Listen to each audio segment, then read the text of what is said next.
It's time for us to take back our communities and create unity. Community vibes with BrownEyes. Come take a walk with me. Community vibes with BrownEyes. Hit it, King T, finesse. We hit the streets running. You know we coming. Building with knowledge to inform, to bring the love in. It's the unity in our community. Reform, move on to be strong. It takes you and me. Bring the issues, let's talk about it. Make a plan, bring it to life and never doubt it. To inspire, keep you going higher. Words put to action, fuel to the fire. Life gets better when we do it together. BrownEyes, King T, finesse, time to get up. Get up. Get up. For everyone, the best. Hit it, King T, finesse. Join in and catch the vibe. Join in and catch the vibe with Community Vibes with BrownEyes. Hello everyone, welcome again to another great show. I am MC BrownEyes, your host of Community Vibes with BrownEyes, and we have a wonderful show for you today and a wonderful guest to you. I'm going to introduce him to you briefly, and then we're going to come back and get to know all about him. I want y'all to introduce to you Mr. John Wayne S. III, who is the director, writer of Londyn Town Pictures. He got some great film and some great movies out there. You guys got to really watch them. I've been watching some myself before I came on here, and I'm telling you, they're good. Get your popcorn and don't expect to move until the whole film is over. So I just want to thank you all for tuning in. First of all, keeping this show going. This is my third year going with the shows. I know I've been sporadic, with things. But I'm in school, I work 8 hours, and I'm still holding on to this community podcast that I'm going to ask you guys to get more involved in, with building it more, this year going into next year. But I do thank you for your support that you have. Before we go any further, I want to ask everybody that's watching, if you could please share this. That way you can support Community Vibes, and also hit that subscribe button and the like button. Please hit the subscribe button. I really want to focus on getting more subscribers. I want to get up to at least 1,000 subscribers by the end of this year. We're close, but we're not there yet. So we need you. We need your friends, family. You want to support this community show, please hit the subscribe button. Community Vibes with BrownEyes is actually a project that was designated to reach into the depths of the community to shine light on those who are often overlooked. People like leaders, nonprofit organizations, performing artists, young people, residents from the community that decided to take their talent and their ideas and put them into work into the community as a resource or something to benefit everyone in the environment. And that's what Community Vibes is all about, bringing people on to talk about these things. And it is my desire that we not only just talk about these things, but we shine light on them by showing you videos, by bringing the people on to talk about how it's affecting others in the community and what their goal is in bringing it to you and how you can get involved as well. So that's what inspires me to continue to do Community Vibes. I've been doing community work for over 35 years and doing it online with you guys. I can connect communities all over the country and all over the world through social media. So I'm glad to be here, and I'm glad that you're here too. Now, without further ado, our show today is going to be about how a director can connect community through film. Can you believe that? I know some of you guys, you go to your favorite movies or you go to your favorite platform. You watch Netflix, you watch Amazon Prime, whatever it is that you watch, and you watch your favorite shows. Sometimes we binge watch them. But we don't know what it takes and all the people. I learned. I'm going to tell y'all a little surprise a little later on. But it takes so many people, a lot of traveling, a lot of relating to people and bringing people together to create just one scene of something that we've seen. Not even the whole project, but the scene. But before we get into that, I want to get to know John Wayne III, who's a director with Londyn Town Pictures, who made a lot of great things. I want to get to know you. Okay. See who you are, and tell them where you're from, and what are some of the things that inspired you when you were, growing up where you were from. Okay. Well, thank you for having me. I'm always humbled when people have me on their platform because you said yes to me, probably said no to somebody else. So I'm humbled by that always. Yes, I'm happy you on. Definitely. I am a son, a father, a brother, and a filmmaker, doing my small part in the universe. I'm originally from Chicago, south side of Chicago. Oh, shout out to Chi-Town in the house. But I currently live in Houston, Texas. I've been there about 20 years. Wow, Yeah. okay. I went there some years ago to work on a courtroom show for Fox. Mm-hmm. And after I did that for a couple of cycles, I realized I didn't want to be cold anymore, so I never went back to Chicago. That's why they wonder why I came from Atlanta back up here up north. I actually visited Houston with Regina Bell. I was on one of her first gospel albums as a hip hop artist doing gospel rap. Mm-hmm. So I visited Houston, which is very big, has two sides, and you could be driving like all day long just to see the entire Houston. But it was beautiful there. Yes, it is. Yeah. Yes, it is. We have two temperatures in Houston, hot and not so hot. Okay, I like that. I like that. Being from up here, I might have to come down there a little more often now. So what was it like growing up for you, especially as a young black man in Chicago? That we always hear from up here, Chicago is crazy, but they say Newark is crazy and New York is crazy. All these urban cities. How was that for you growing up, and what was you interested in doing? When you I grew think up? Just as a black person, being a person of color, it's crazy anywhere we live at. Because of the opportunities that we are presented, and not many, and a few of us who do get opportunity to live outside that and do those things are very far and few between. Right. When I was in grammar school, because we have grammar school, there was an opportunity. This is during the time when they were trying to bus the black kids over to the better schools. Right. And for some reason, they wanted me and my brother to go to the school on the other side of town. And so I remember not really knowing what I was doing. We get on the bus, going to this place with all these, white folks and other people there. And I remember the day that the teacher, the first day of school, and she gave me this stack of books, had all cellophane on it. I was a bit confused because where I come from, we were sharing books not just with my classroom, but with all the classrooms in the same grade. Wow. And half of them had the pages tore out or writing in it.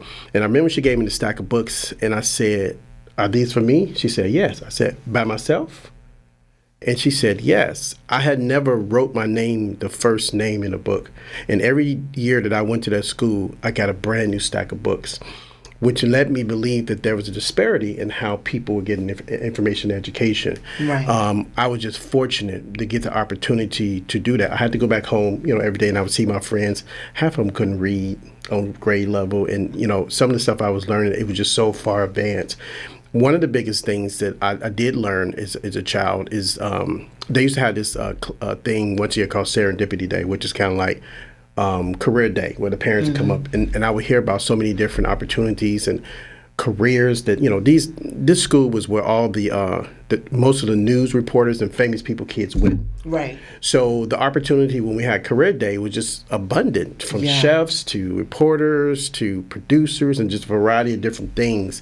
Right. And I remember we had years ago, before I went to the school, we had like a kind of parent teacher day, and most of those, they were honest careers, but they were not things to kind of expand your mind. And I think a lot of times with our kids, that they don't get an opportunity to see outside of the neighborhood. Absolutely. They don't get an opportunity to see that there's something so much bigger than what you see. And so they make decisions, like all of us, based off information that we have at that moment. So yes. I was very humbled and honored that we got the opportunity to go over there and just see a whole different world. Right. And I like that as well, because my grandchildren, they go to school in Pennsylvania, and the schools over here in the urban cities are totally different. They don't even get gym anymore like the kids get gym, or they don't have music classes where they have instruments and things like that, whereas in Pennsylvania they have those things, and it cultivates them and help them learn better when they have those secondary activities. Yes. People don't know how important that is, in conjunction with academics. Yes, it is. So I totally agree with what you say. The school system has totally changed change, in urban communities, especially in the poorer communities, where they don't get the funding that they need for the kids to get the things that they need. Yes. So that brings me in mind of one of your movies that you have. I don't know if it was your first one, and that's Red All Over, the young man in there. But before I even get to that, what got you started in film? So I never wanted to. I didn't grow up like a lot of filmmakers growing up and they wanted to be a filmmaker. That's not what I wanted to do. I wanted to be a doctor.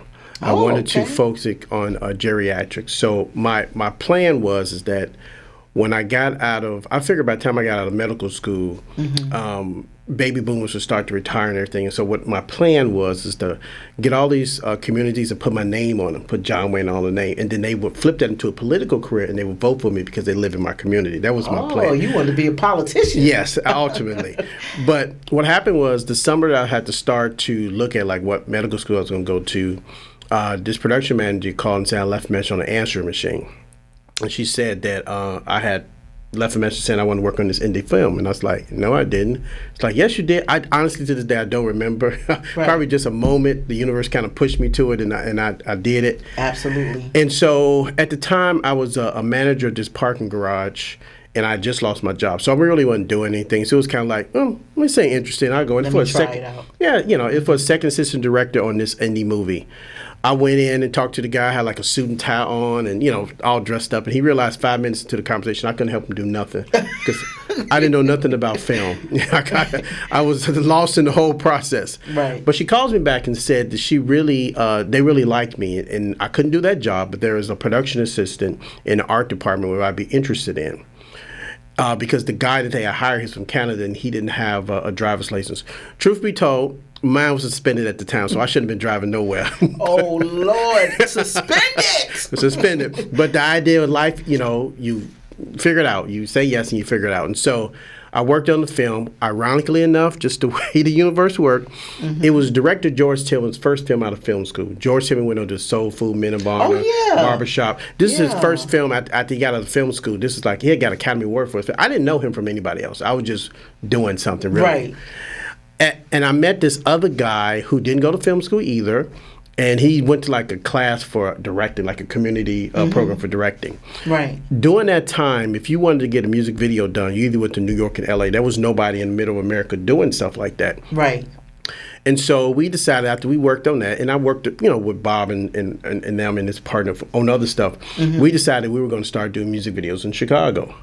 Okay. I come music from video. Film. I come from where you get the film, you get to develop, you get the film come out. That's where I come from. And we started doing music videos. People were doing this time. This is like the uprise of Hype Williams time.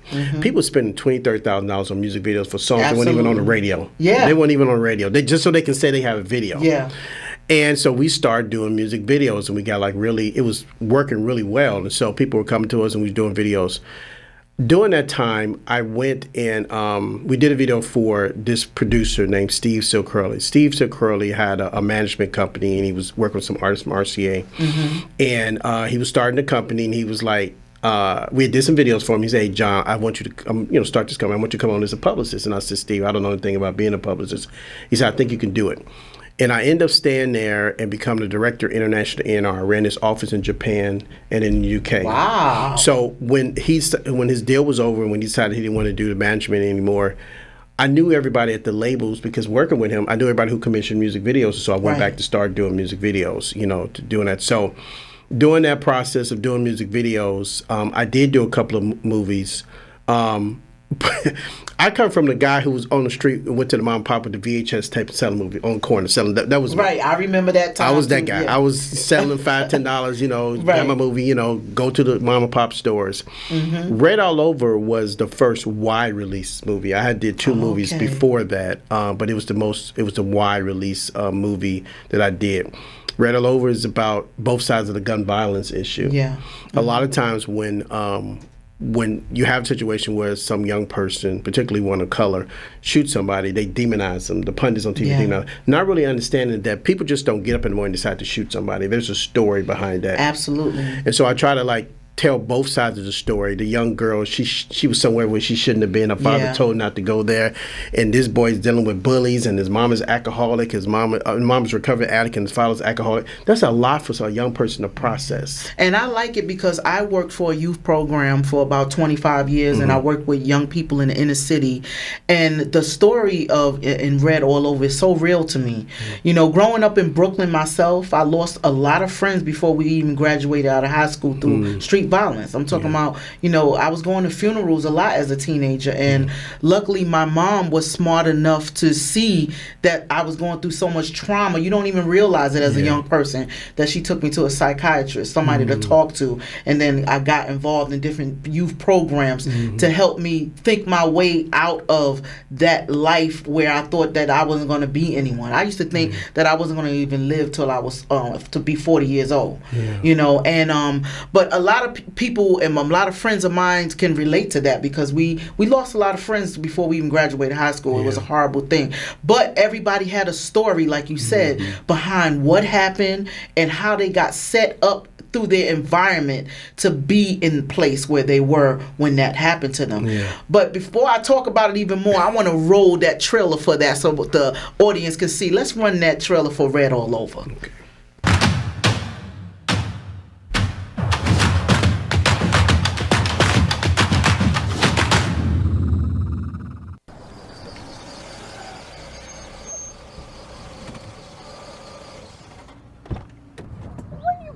Hey.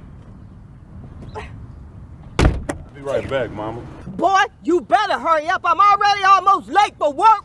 KJ. What you doing, man? That you, boy? Yeah, Pops, what you doing out here, man? Just cooling my jets before I tell somebody about theyself. Man, let me holler at you right quick, man. Red said you kicked him out the house the other night. What? So now you the daddy? Nah, I ain't the daddy. Ain't that who you supposed to be, though? Man, Red just a kid, man. He don't need to be out here in these streets. He need to be at home. That's probably why he messing up at school right now. You need to mind your own damn business. That boy talk to me like he grown. He need to learn something. Like you told me I need to learn, right? You ain't Red. Nah, I ain't Red, and you should be thankful for that much. Hey, man, look. We just gonna agree to disagree on this, because I see I can't talk no sense into you, because you drunk, and mama over here tripping. Look, man, from now on, Red coming to live with me. Wasn't nobody worried. We all know he gonna come stay with you. All right, Pops. All right. You know what's best, right? Yeah, I know what's best.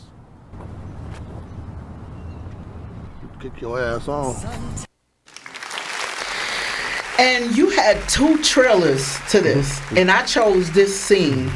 And the reason why I chose this scene, because as a community organizer myself, I ran into a lot of parents like that.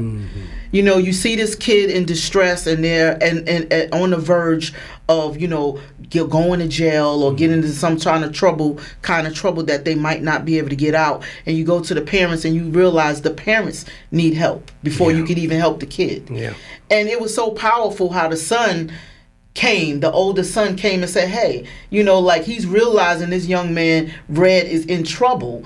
And he goes to the father and the parent. The mother's like mad he even got out the car to go talk to the father. And then the father's over there like, oh, you the daddy now. Don't tell me. You know, we got a lot of parents now in the community. Don't tell me about my child. You don't say nothing about my kid. What about your kid? So people don't do like, you know, back in the days where, you know, somebody, your mama friend, see you doing something, they say, get your butt over here, stop doing that. They scared to speak to the young people now. You're right. But you know what the thing about it is with parents like that, a parent can only give what they already have inside of them. And if they don't have that, there's no way they can do it. They may have the best intentions in the world, that they want to see their child prosper, but they don't know that because they don't know that for themselves. Right.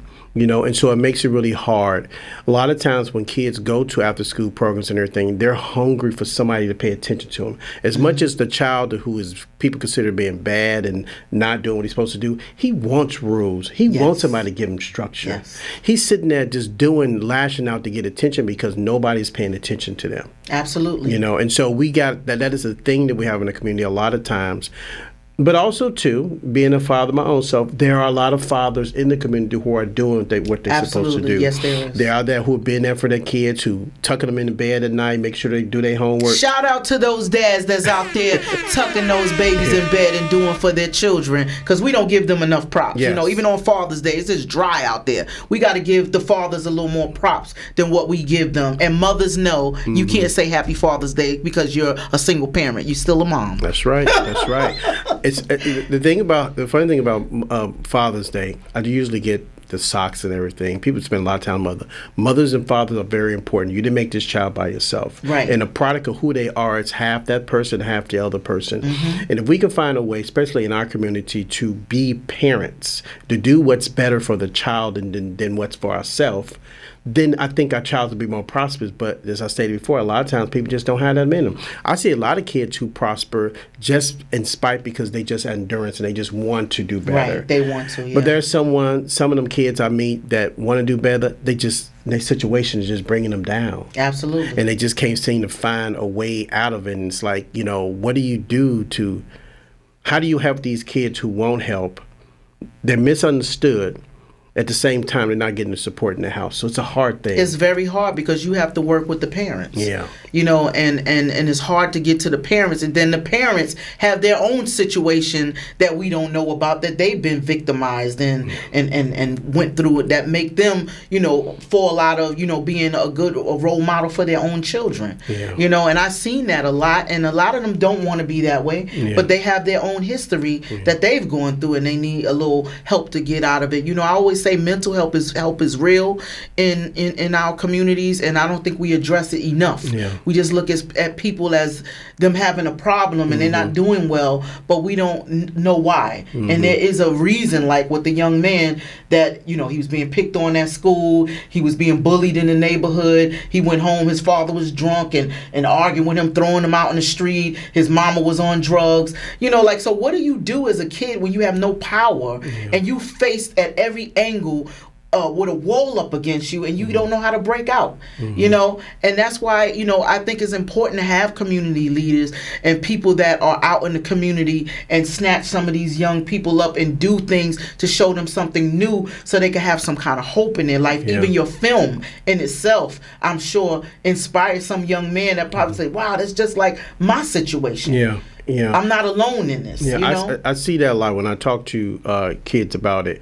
A lot of times when people feel like they on an island, they feel like whatever they problem they deal with is so individual, just so unique. Yes. Nobody, I guarantee you that somebody else has the same problem. Somebody else has the same problem. And also, too, when I say this about parents, we live in a society, a couple of things. One, we all have to give each other grace because we're all doing this for the first time. Yeah. Kids and adults. This is the first time. This is not our second, third time. This is our first time doing this, so we are going to make a mistake. Two, people of color, particularly black folks in this country, it's only been about 50 years since we've been pretty much free. So we've come a long way, but there's things in our community that we need to be aware that we do have the power to change stuff. Right. Because when you feel powerless, you just give up. When people don't know what to do, they end up doing nothing. Yeah. And so when people don't feel like they're empowered in their own personal life, it's how to empower the community. Absolutely. And speaking of empowering the community, you did another film that I'm in love with. I have to be in love with Miss Ebony Hustle. Played by Michelle Lamb. I love her as well too. I've seen her in other, shows and things like that. And I like it because everything about Ebony Hustle is about this woman. She has her own life. Everything goes. She's looking for love. She got these crazy friends around her, that's always in trouble. She's always trying to rescue people, but she's out here, like in the first one, she saved this young girl from being, human trafficked, kidnapped, And in the second one, she's got to save this guy she's in love with, from being on drugs. And fight everything in the community that's dead set against her trying to help these people. Yeah. She's like a superhero. Yeah. And I just fell in love with her whole character because all of those things that she's facing is real. And what we see every day for those of us who live in urban communities. We might be afraid to get involved like she did and get tied up and everything, in the movie. But, it's a lot of people out there with the capes on that are fighting and trying to help their neighbors. They're not even professionals like she is, but, just neighbors trying to go on, I'm going to do something today to make a change. Yeah, the only time, I think people, sometimes we feel like our importance is sometimes it's insignificant. Honestly, the way I look at life is this. Let's just think about Obama. He in Chicago, he walking down the street, got headphones on when he's younger, and he goes to the corner, he's not paying attention. Somebody's there to hold him back. Right. That person is as insignificant as might seem. That may be that person's whole purpose, to make sure that he doesn't get hit and he prospers and become the president of the United Absolutely. States. So the little things that people think that's not important, it's important. When I go and talk to young kids, me encouraging them and give them suggestions, it may be, I don't know what people are going through. That's right. You don't know what these kids are going through, and I go and give them an encouraging word or give them suggestion or go to this website and everything. It may be that spark to say, hey, somebody care about me, or at least get me on the path to opening up that Pandora box of things that they can do. But if nobody ever does that, then they end up being just, some guy, and hopefully that they be a productive member of society, but sometimes they just don't, because they don't see that nobody really cares. Well, you have some super fabulous movies that's out, and I'm going to be showing y'all some trailers, and I want y'all to go and watch these movies. I'm not just sitting here talking. I'm telling you, they're good, they're inspirational, and it's all in a part of the community and things that we're out here with programs and people out here fighting. So without further ado, I want to show y'all a little trailer of Ebony Hustle, one of my that's my favorite one.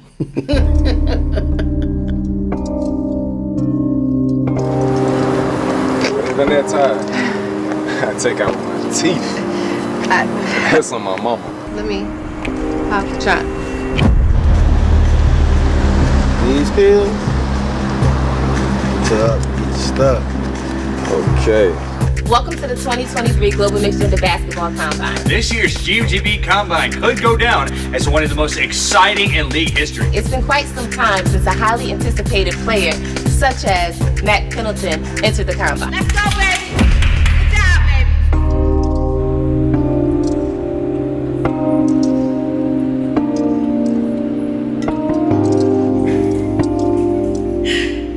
I don't think he should be taking those pills.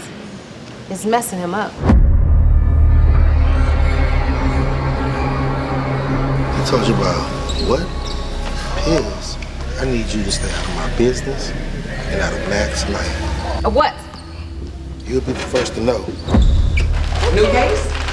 Girl, maybe if she don't work my nerves before the sun comes up again.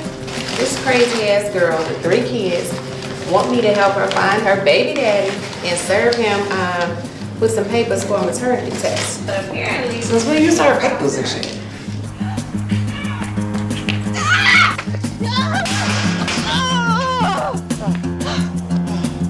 Lady, why do you keep coming after me? What do you want? So she got money to give you, but got her hand down with me all the time. See, that's that bullshit. Goddamn Howard. What are you doing here?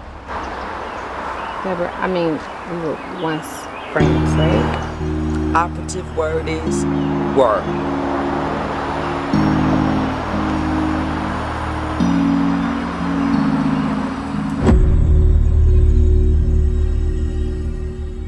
You better case it. Now, I can sympathize with Ebony Hustle. Like she losing friends. She got to fight people physically. A lot of that stuff is mental for us, but, her character, everything she does is so real. I don't want to even call her a character. It reminds me a lot of the fighting that I had to do in the communities to change, especially with the young people, get them out of gangs, try to get them more focused on doing something bigger, than what they even see. It's not an easy thing to do. And then you have the parents and adults in the community, they're not going to do anything. You have to fight against all these mental and physical, holdbacks. And that's what she represents for me. So what inspired you to create a character like that? So ultimately what happened is that the distributor I was working with, he came to me with this idea. He wanted to do a movie about a woman who was a cougar, but she was kind of like Foxy Brown, a little bit black exploitation. And I needed to find something as a filmmaker that I can do that I felt good about and give them what they were looking for. Right. So Ebony is an ex-stripper turned private investigator. Yes. So she's kind of like, remember the Rockford Files? Some of your audience might remember the Rockford Files. Well, in the Rockford Files storyline, when he got out of jail, he used everybody he knew in prison to help them solve crimes in the community. So Ebony does the same thing. She know other strippers, door people, other people that she knew, bartenders she knew back in the day. They help her solve crimes in the community. So she kind of fills that void. So it was a balance between what they were trying to get and what I feel like I can bring to be some substance. So it was kind of a unique thing when he first came out, because the trailer show was number 2. But when the first one came out, people were just kind of like the idea of a stripper who's an investigator. They thought that was really hilarious. Yeah, and I like her role because she has her life. Yes. She's trying to find love. She's a cougar. She likes young guys, and it goes through her experience with the younger guys. And it makes sense because I always tell people as a community organizer, when you go into a community, the first people I used to go to is the kids hanging in the street. They know everybody. I'm like, where are the kids around here? Where can I give them some flyers and talk to some young people? And they'll say, oh, if you go over here, even some of the guys that used to be on the corner selling drugs or whatever, I would go to them and be like, hey, where can I find some young people around here? Where can I find? And they're like, oh, what y'all doing? And then they'll direct me. The people in the streets are the ones that know everybody and know everything. That's right. And so like Ebony Hustle, she has the community is what supports her because she knows everybody. She builds these relationships. She's helping people and they're coming to her because they like what she's doing and they want more help. Everybody is coming to her. Yeah. So I really like Ebony Hustle in the way you did that. So in creating these movies, like what are some of the people don't realize that the people that are in the films are not just from that particular community that you're filming in. So in directing a film and producing a film, you bring people together from all walks of life. I mean, from all different cities, different neighborhoods. Like what are some of the places that you filmed in where you had to bring people together in different places, from different places? So I live in Houston, so I've shot a couple of films in Houston. I've shot, obviously, some stuff in Chicago. I've shot movies in Atlanta and then here. With this movie that we're working on now in New Jersey, I've shot stuff in pretty much a lot. I've shot some stuff in Europe, in Canada. Right. When I was doing music videos, I've done about 200 music videos, and I have artists all over the world, from Amsterdam, to Europe, and so I've shot in a lot of different places. Right, because a little secret I didn't want to tell y'all, but he's doing a film called Balanced, based on a mixed gender basketball league that's becoming more and more popular. People are buying teams and everything. I think that's going to be a great thing for the future, with both genders playing ball together, and I like it because I remember when we were younger in Brooklyn, we used to do that. We used to be like, let's play a basketball game, girls against the boys, and we would be out there for hours playing ball. Like, I mean, some of us didn't know how to play, so we just jump on their back and, like snatch the ball and, we play unfair. But that's what it was. And we loved it, And so every time I think about that, I think about when we were young and didn't have nothing to do, and we would say, let's play boys against the girls. And we did that all the time. And it was great, That's back when kids actually went outside and played. Yeah, they don't really do that. I try to get my kids to go out there. They want to play the video games and everything, but I try to get them. Like my daughter plays soccer, so she goes and her team plays soccer, and my grandson he plays soccer too. So I try to get them out the house. Kids don't really do that. Right. Back in the day, we spent a lot of time outside, very little time looking at TV. I looked at a lot of TV as a child, probably more than most kids because I like television, but for the most part we were outside a lot, and kids just don't get that today. Right. Well, that particular film, I got honored to be picked to play a role in that film as Millie Johnson. Yes. And I was nervous at first because I'd never been on film before. I've been on stage before. I'm a hip-hop artist. I performed in a lot of shows with a lot of, I know a lot of different celebrities and stuff that I performed with and organized with. But I never did that before. When I pulled up, I saw like 100 crew people outside. I was like, wow, they serious around here. I was scared to get out. I had to look for a little while before I got out. But it was a great experience. And one thing I can say is I met people there from, people who were doing makeup, people who were doing sound, people who were doing the filming, people who were doing the takes. and they were all from different places, from Chicago. You know, the guy that plays JJ Bam Hall, he's from California. You're from Texas. Like this whole community of people from different places came together for these different scenes, you know, to create this show. Yeah. You know, and I thought that was so powerful because I was like, if this is just for this particular filming, like how many more people have you brought together for different projects? You know, that's building community. It is. You know, the thing about it is getting talent has a lot to do with one, your budget.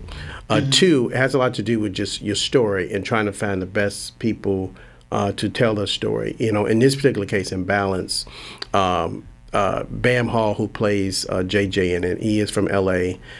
He has done a lot of commercials, like McDonald's commercials, Domino's, American Express. He's done a lot of commercials, so he was looking for that. And he's done some television, CSI, CSI show. Yeah. So he was looking for that breakout to show that he could be a main character, you know.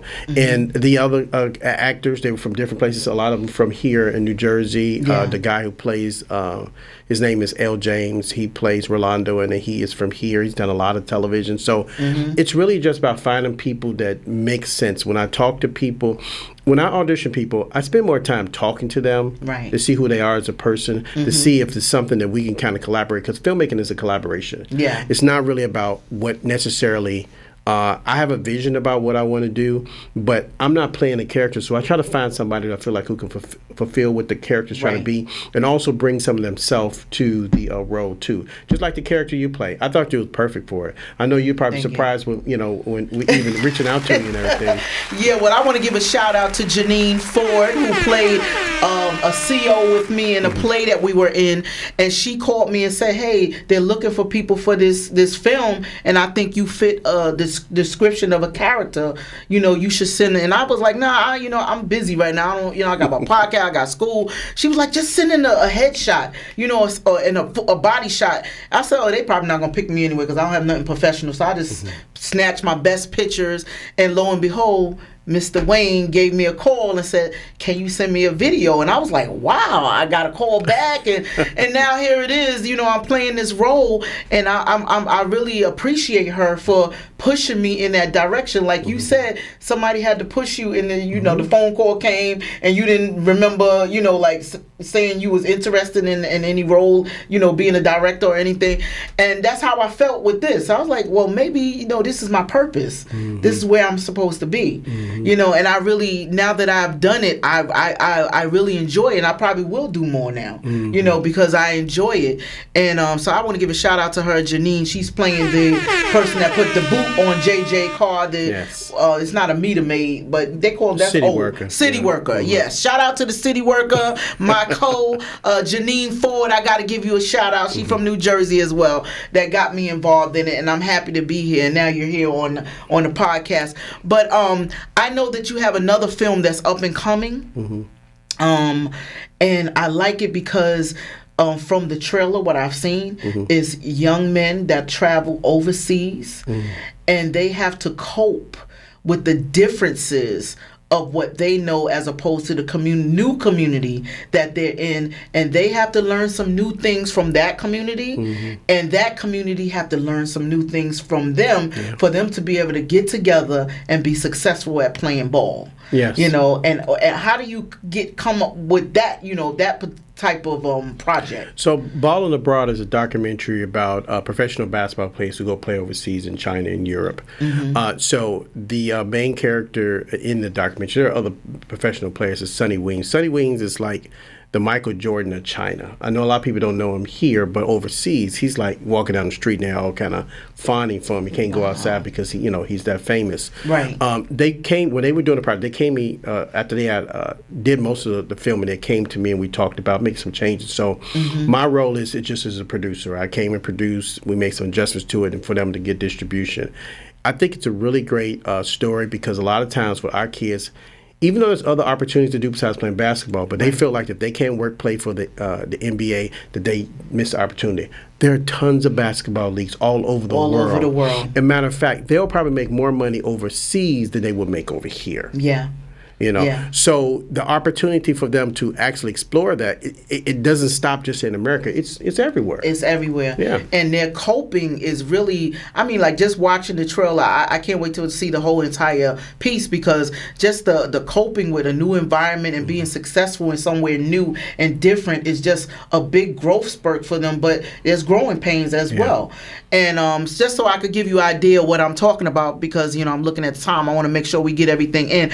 I want to run that ball-in trailer. You know, y'all gonna see everything today, because I'm visual and I want y'all to see it too.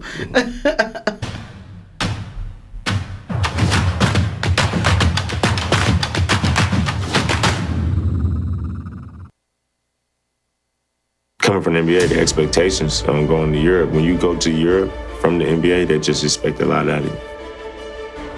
For girls that's going overseas, like, mentally you have to be a little bit more tougher than you are in the States, and find something that you enjoy. For me, I start bringing my video game everywhere.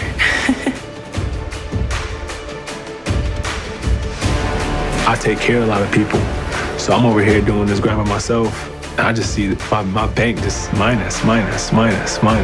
We kind of use each other to lean on, like, especially during the holidays, because we all sacrificing something. We are traveling abroad playing basketball for our family or to better our future. You know, it's kind of like a brotherhood, because we don't really speak the language to each other. I think they understand a lot more now, and they think they see, you know, me and Marshawn, we're trying to incorporate ourselves in their culture, and they're trying to incorporate themselves in our culture. It's pretty amazing, man, because I'm like one of the older guys on the team, and they look at me, you know, like a big brother to them. And the game of basketball speaks a universal language. There are a lot of conversations about athletes out, and again, mental health, career transition, or the like, but it's cut short because the conversation doesn't extend to include these athletes that are playing abroad. And that's on the men's and women's side. You know, very important to include all athletes in that conversation.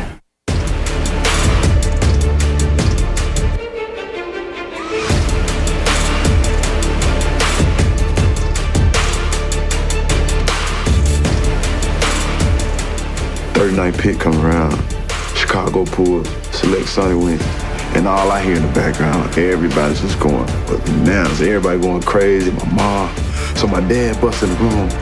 He's like, it don't matter where you go, it's matter where you end up.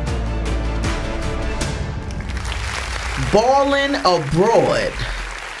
I mean, you know, people don't think about community. That's why I named my show Community Vibes with Brown Eyes, because they're overseas building their own community. I mean, internally with each other for the support that they need in an environment that's, you know, unknown to them, that's new to them. And then they're building community in the community where they are with the people that are from there. Yes. That's a lot of work. And then to go over there to play ball. And be by yourself. Mm-hmm. Like, that's a deep thing, but it goes to show that it can be done, and it takes a community. You know, like they say, it takes a village to raise a child. It takes the community and a village of people together to unite to create the environment that they want for whatever goal or success that they're reaching for. Yes. You know, and that's what film, that's what basketball, that's what, you know, anything that you're trying to build, you need the community. Yeah. I mean, when people trying to fight for justice for something that happens in the street, they need the community. They come out and protest, you know, like they need the community. When they want to build things in the community, they need people to vote. You know, like the community is all inclusive, and I don't mean just your particular community. We need communities to combine with each other, to learn from each other, and to grow from each other, and the differences that they have so that they can grow in different ways. I have this other documentary, but I don't. It's not. We haven't released a trailer yet, but it's Greenwood Avenue Project. It's about Tulsa, Oklahoma, and it's about how a lot of times people think about that. They think about the destruction that came on the city, but this documentary is focusing on the people in the community and how they built the community back up to where it is now today. How they made Black Wall Street what it is. How their involvement in the community, not just so much of corporations coming back and doing something, but what the people in the community are doing to bring that whole Black Wall Street back to their own community. I love that, and that's going to be very educational for some people who don't really realize that or know that, and it's going to be very inspirational. Yes. for other communities to get together and do what they're doing. Yes. You know, and come ahead economically and everything. So in filming and producing a film or directing a film, what would you say your most favorite, the best thing you like about it, and what would you say, I wouldn't say the worst, I would say the most challenging thing about putting a film together with different people from all walks of life? Well, as much as people, they're fascinated about, movies and things of this sort, it's a lot of work. Yeah. Probably the most thing that I do enjoy is the fact, from a producer standpoint, I like the idea of coming up with an idea, creating something from nothing, and then the fruition of seeing it grow into a real tangible thing. Me working with my writing partners, Frank Overton and Cecily Black, and working with my producer partner, Kathy Sapp. We come up with an idea and concept, and it's like nothing. And then when we're sitting on set and people are saying words that we've written, that's a very powerful thing. Right. They're interpreting these words and they're saying these words that you wrote a long time ago. That always gets me to does something to me, because somebody believed in what I was doing and they thought it was good enough for them to say, hey, I want to be part of that. So I'm always humbled by that. Probably the thing that I don't necessarily like is it is a lot of work. More than people think, trying to get financing, trying to get distribution, and trying to, I spend more time. I tell you all the time, 75% of what I do is producing. 25 is actually shooting. So I spend more time with meetings on Zale and and Zoom and stuff like that than I actually do physically doing physical production. But it's the business. People don't, as much as they think it's entertainment, it's the business of filmmaking, the business of entertainment. Yes. And so I have to do the business part. If I don't do the business part, I can't do the fun part and everybody see it. Everybody sees it, that's great, but we also have to do the business part. And so I try to focus on that. Right. And shout out to the business part, because that's a lot of work. And if you guys didn't do what you did with the writing and putting all the business part, then we couldn't see the visual part and enjoy the visual aspect of what we're inspired from. Mm-hmm. And I want to give a shout out to Frank Overton. He is here in the studio today, but he's just not in front of you on the camera. He's a producer on some of these projects, and I just want to thank him, for coming out with John, to come here. So if somebody wanted to get involved with your production or follow you or anything, how would they find you, or how would they get involved with some of your projects or look out to be involved in one? So I'm very Googleable. So you could Googleable. I like that word, Googleable. John Wayne S. III. On all social media, it's John Wayne S. III or Londyn Town Pictures, LONDYN Town Pictures. Mm-hmm. So I'm very Googleable. If you reach out to me on social media or you go to my site and just email me, I do try to respond. I cannot respond to everybody, but I do go through the emails and try to do it, because sometimes you never know. People send stuff to me or they want to do collaboration with me. I did an interview not too long ago, and I said that you have to put out into the universe that you want to collaborate and do stuff with people. Mm-hmm. And so I tell people, like I'm saying now, I want to collaborate with you. If you want to do something, you have a screenplay and things of the sort, I will listen and we can have a conversation. Now, you need to be realistic about what it is that you want to do, so we can have a realistic conversation. I'm not one who sell people dreams. I try to be honest and upfront as I possibly can. I'm not perfect. I try to do the best I possibly can. But if you come to something with me and I feel like I can't take you to where you're trying to be, I will refer you to somebody else. Or if I feel like it's something that I can really do, then I'll sit down with you and we try to figure out how to make it happen. Well, I like that. I like that because people feel like they got a chance or opportunity to work with you. And it is a lot of work on the set. I mean, like when I filmed, the part with Millie Johnson in The Office, I think I got there like 9 o'clock in the morning. Mm-hmm. And I could have left that by 7 o'clock, that day. That's a long day. Mm-hmm. But I was so excited. I just said, let me just stay for the last scene, and then I'll go home. Everybody else was looking at me like, what's wrong with her? I'm ready to get up out of here. But I was having so much fun, behind the scene. But it is a lot of work because we have to do the scene over and over again. You have to shoot it over and over again. And I'm the type of person, I'll do it 50,000 times. You don't hear a complaint about me. I like stuff like that, Okay. So I enjoyed, doing that and filming that. And I know a lot of times people want to see what, they don't understand what you do behind the scenes. Yeah. It's a lot of fun, but you're working with a lot of people, a lot of attitudes, a lot of thoughts, a lot of, second directors, I could imagine, changing the script up to what they think it should be and direct the people back on. But anyway, I put together a little compilation, of some of you that I stole from online. Please don't sue me. But I wanted to show you guys just a little bit of John and also Frank behind the scenes. So let's roll that last video.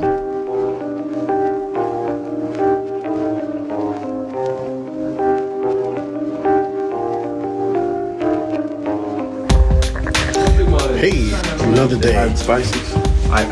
False Prophets shooting here. Let's walk around the set before we set to see who is around.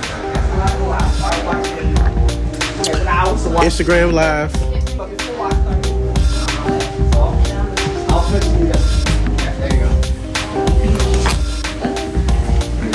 Oh, Most. Final set. 70 seats, take one.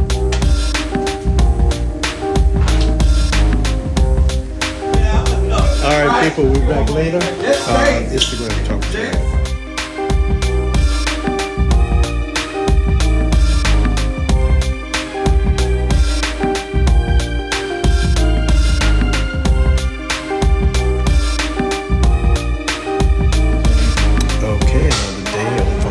Today we're back at the Body Word Church in Harlem Clock in Houston, Texas.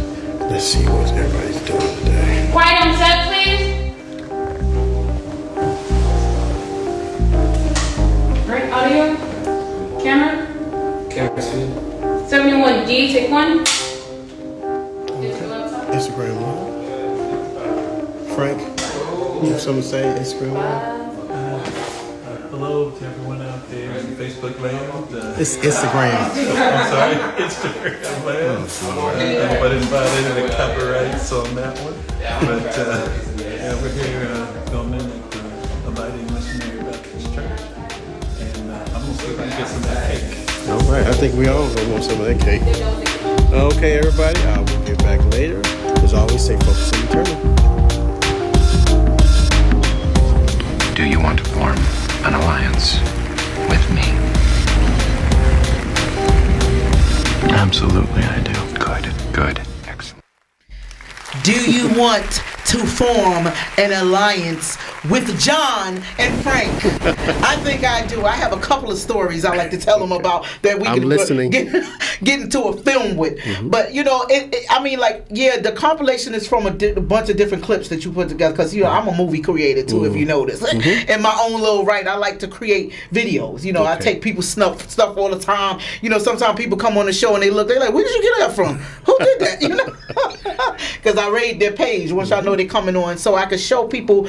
I believe in visuals. I'm a very visual person, and I like putting together things so that present people in a visual way.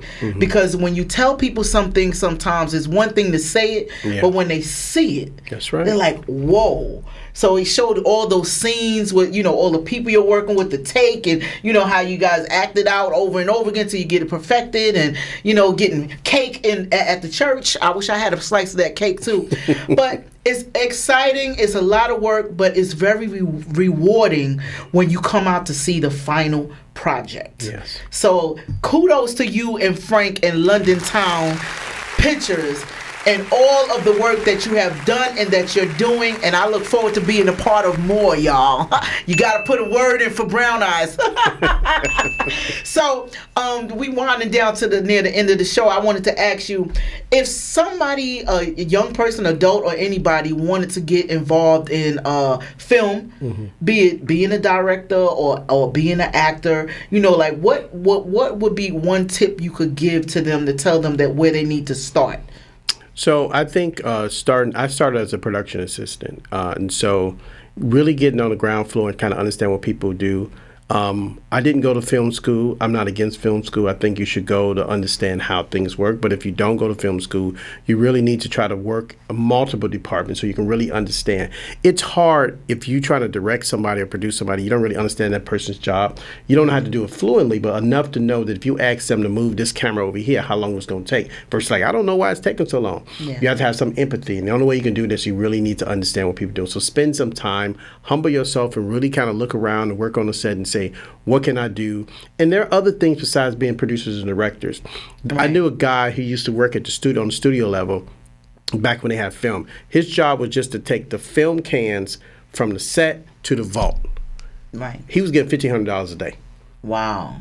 So there are tons of other things that we can do as filmmakers of color to participate in this process of being creative in your own skill set. And not necessarily have to be the writer, producer, director, but other skill sets you have. Right. And I always say, you are a performer. The world is your stage. And wherever you are, you can perform different roles. It doesn't have to be on stage or in front of the camera. Whatever you do in this life is a role, it's a performance. Your clothes that you choose to wear for the day is your costume for the day. We tend to behave like the clothes that we wear. People respect us by the clothes that they see us in. So what you choose to put on your body to represent you for the day could make a statement, or it could show off a feeling. Yes. You know, so the world is your stage, and you should try to perform everything that you want to. And if you want to get into acting, there's a lot of community groups that do community plays out here, and I know in New Jersey there's plenty of them out here. If you want to know more about them, let me know. I'll let you know here. I'm sure they have somewhere you are where you could get your feet wet and get in and play, different roles to strengthen, your skill, and what you're doing. But right now, I just want to thank Mr. John Wayne S. III Thank you. and Frank Overton for coming out to Community Vibes with Brown Eyes. I mean, it's an honor to have you here. Looking forward to many more movies and films. I want to thank you all for tuning in and to watch. All the information that John has shared with you is going to be at the bottom of the video, where you could click on links to go to his pages and or whatever information you're looking for to see his work and or to get involved if you want to. And I just want to say thank you all for tuning in. I want to give a shout out to Marvin, my engineer from Bravery Studios.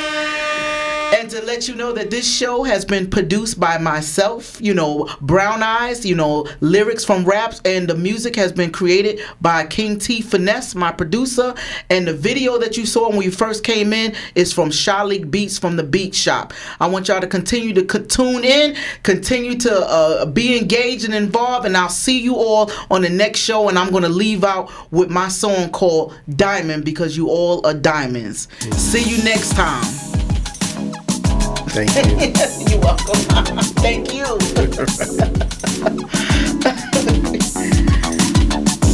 You can't take away my shine, 'cause I'm a diamond. See, I'm a diamond. So precious and so rare. I shine bright in your atmosphere, 'cause I'm a diamond. You're a diamond. See, you're a diamond. Listen, people talk, they say so much. Like a queen, my pearls I clutch. You could judge me in a heated rush, with your facts so out of touch. You're gonna say what you wanna say, so I'ma play how I wanna play. It doesn't really matter anyway, as long as I got peace at the end of my day. Young or old, I will not fold. Let it be told, I'm worth more than bricks of gold. You could throw stones and break bones, but never dim the shimmer of my musical tones. Why? 'Cause you can't take away my shine. They can't take away your shine. So make sure you step out of yourself, live your dream, and go do what you want to do, and come aboard and get in some of this acting stuff. See y'all next show. Shine bright in your atmosphere, 'cause I'm a diamond. See, I'm a diamond. I know the pain when it hits low. Kick you when you're down and you're trying to grow. And if you move slow, you miss your goal. Presence of life that you can't control. Take the lemons and make lemonade. No matter what you create, they're gonna throw shade. Unique in the way we were all made. Down with the myth that your time has been played. Haters gonna hate, but don't ever stop. I'm riding till the wheels fall off of the block. Time keeps ticking if you feel me or not. Better give it all, I'ma give it all I got.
away my shine. 'Cause I'm a diamond. See, I'm a diamond. So precious and so rare. I shine bright in your atmosphere. 'Cause I'm a diamond. See, I'm a diamond.